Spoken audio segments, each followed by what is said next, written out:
terrible clap.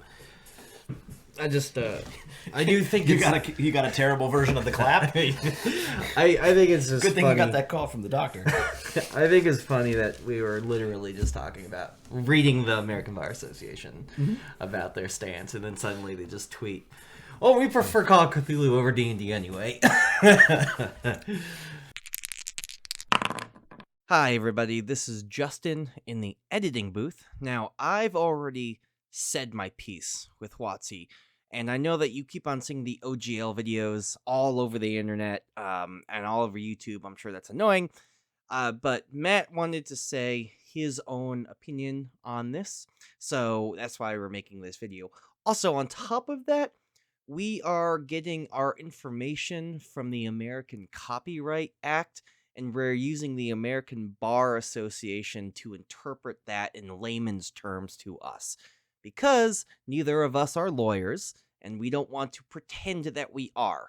So, if you have any questions about where we're getting our information from, down below, I will have a link to the Copyright Act and the American Bar Association talking about the copyright of games. Okay, enjoy the video. Hi everybody, I'm Justin. And I'm Matt. This is Game On, a show all about tabletop gaming, from RPGs to board games and everything in between. So Justin, is there anything new going on in the gaming world lately that people are talking about? Yep. Buckle up, this is an OGL video. How original. Oh shit, here we go again.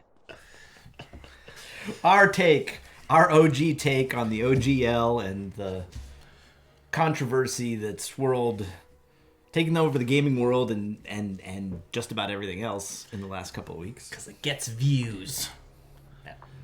Never let it be said we don't jump on a bandwagon that's moving this fast. But you know what? That's kind of part of it, right? Everybody is so worked up, so outraged and excited, and the sky is falling, Is it really that big a deal? What goes into it? That's kind of my thought. Is everybody has such strong feelings, and it reminds me a little bit of how people react when they have a bad breakup with a loved one and they get cheated on or something like that, and their passion for something goes from overwhelmingly positive to hatred and vitriol overnight. Not just because they feel betrayed, but also because they kind of feel stupid for having cared about something so deeply that turns out to maybe not have been worthy of their passion. I get it.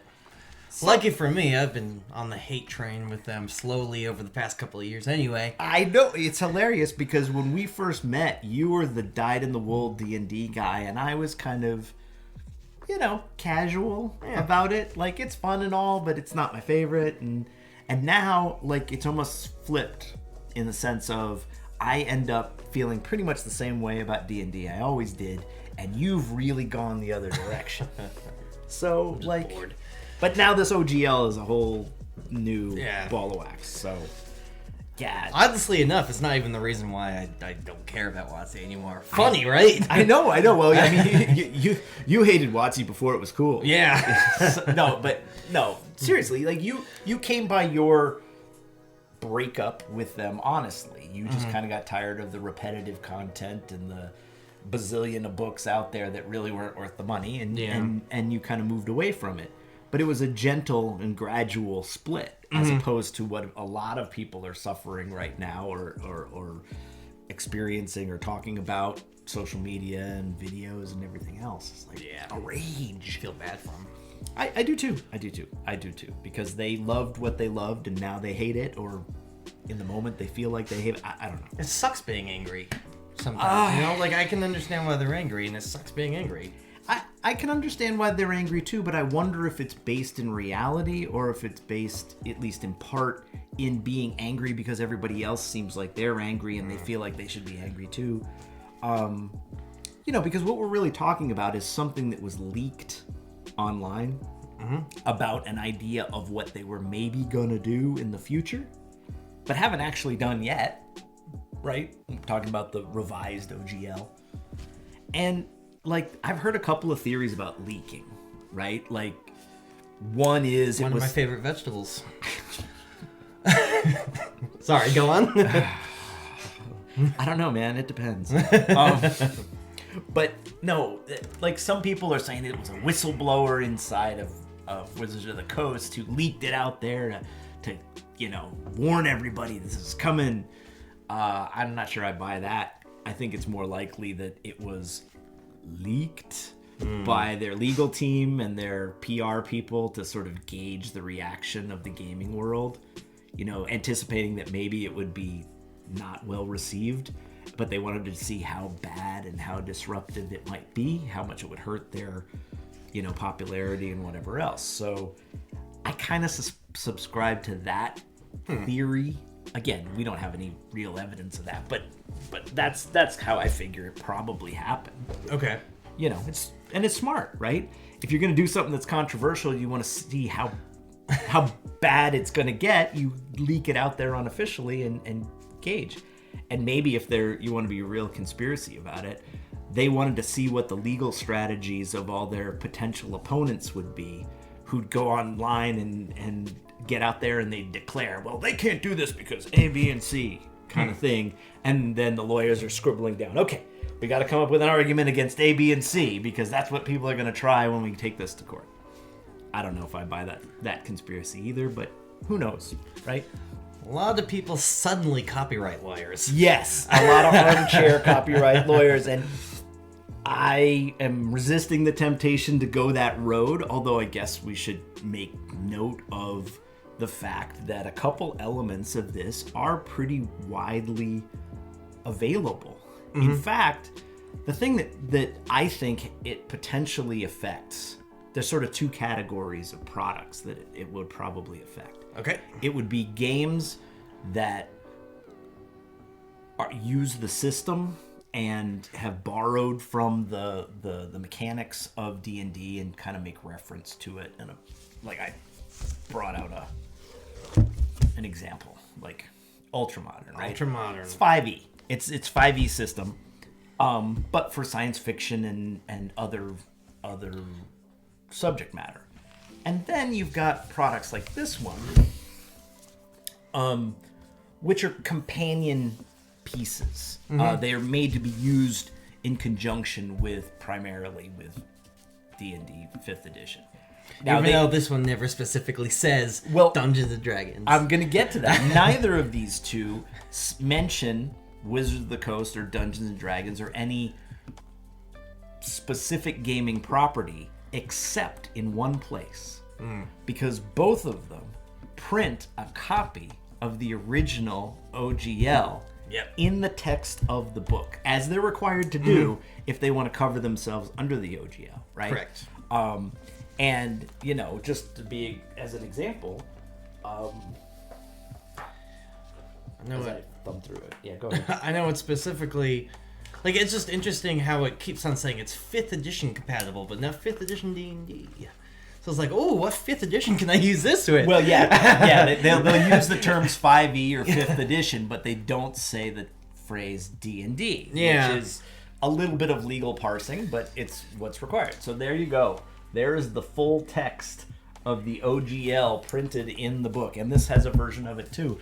It's the exact same one. Yeah, well, Not they even have to. version. They have to do word for word. If you're going to print it, you got to print it word for word, and it says in the OGL that you can't change any of the words in the OGL when you print a copy of the OGL. Exactly. So, okay, so they're covering their butts. They're doing what they're supposed to do, but how does these proposed changes affect a couple products like this? I don't know. It depends on who you ask on the internet. Some Yes. people are going to be like, "Wow!" and some people are going to be like, meh. The sky is falling. The entire gaming industry is going to erupt in World War III, right? Yeah, no.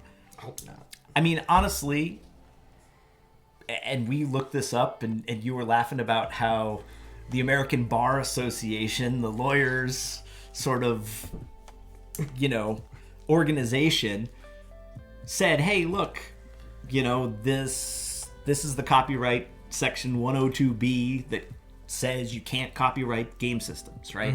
You can't copyright mechanics, rules, functional elements, or the overall idea of a game. Correct. The only thing they can copyright are the specific creatures, the settings, intellectual property. Like, so a Beholder or a Mind Flayer or Ravenloft or Forgotten Realms. Those things are copyrightable.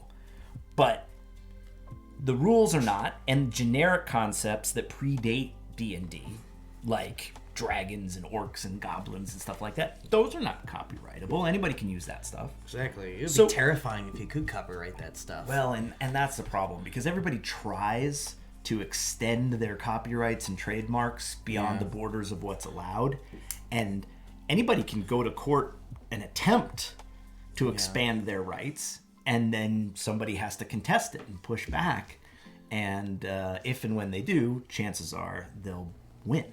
But it could be expensive because WotC has lots of lawyers and money, and well, Hasbro has lots of lawyers and money, and they can fight it out. But my theory, now I'm being the armchair lawyer, but I think games like Ultramodern, which just borrow the rules system, but don't have any of the intellectual property, no references to anything, because it's a completely different setting, right? Yeah. They're fine. They're not going to have any issues, because all they're doing is using the rules, which are explicitly not copyrightable. Yeah. Right? Now, WotC and Hasbro might try, but ultimately they'll fail, and they'll fail pretty quickly in court to try and get a piece of that. Books like this one that are made to be companion pieces to D&D 5th edition, even if they don't say the phrase D&D, right? It says 5th edition right on the Very cover. clearly. What other game just happens to be in its 5th edition besides the elephant in the room, right? So they might have some more trouble. Like, they might... That's going to be a stickier legal battle. Do I think that ultimately they won't prevail? I kind of think they probably will prevail. But little publishers like this are not going to have a lot of resources to fight this out. So some of them may choose to back off of this kind of content just to avoid having to litigate it. Yeah. At least until somebody else takes them to court, a precedent is set or reinforced existing precedents. Nothing has been changed officially yet. So that business as usual for now, but they've got to be looking to the future to say, if and when, Wizards of the Coast releases a revised OGL, and who knows, it may not even look anything like the one that they leaked, right? They might have been test marketing this change, found out, oh my God, this created a much bigger crap storm than we anticipated. I mean, it's hit mainstream news. Yeah. I mean, you were just reading. The American Bar Association tweeted about this exactly today, like moments before we started recording. Yeah. They put something out on their Twitter feed. On the record, they like Call of Cthulhu more than D&D. Yeah. So Well, they're basically like me. Any game that has lawyer as a character class, they're gonna like better. But yes, so but it's, I mean, who'd have thought that the American Bar Association would release a D&D tweet? Yeah. Right? But that's how far this has gone. Yeah, Moist Critical, Penguin Zio, I guess is how he goes on. He made a video about it. Legal Eagle made a video about it. It's just like it's exploding into other Mainstream media, man. Yeah. So look, probably the legal and PR teams inside of Wizards of the Coast are going, man, I wish that never happened. But eventually they may want to change some things, because obviously virtual tabletops is an emerging market that they're going to want to establish a beachhead in and prevent people from cribbing their future profits and future expansion plans. So they're going to want to draw out their territory in new evolutions of gaming. I don't think it's going to affect print, and probably not even electronic versions of print, so PDFs and other. I don't think it's going to make a big deal with that, except maybe in cases of people who are explicitly invoking D&D. But Fair who enough. knows? I mean, what do we know? We're not lawyers, so So we could be completely wrong about this thing. Yes. So thank you guys for watching. If this video gets 5,000 thumbs up, Matt will punch me in the stomach. So No, let's not say that. no, let's say that. We're gonna 5,000, you get to punch me in the stomach. Yeah, but you're way more likable than me. That's not going to get people, like, they don't want to 20,000 likes, I punch Matt in the There you stomach. go. That's motivation, right? Like, the good guy wins. That's going to get likes. Yeah. So thank you guys very much for watching. Don't forget to like, comment, and subscribe. Apparently the punch-worthy thumbs up is what we're going for here. Yeah. Thank you guys very much for watching. Again, my name is Justin. And I'm still Matt. Let's grab some dice, a character sheet, and game on. Thanks, guys.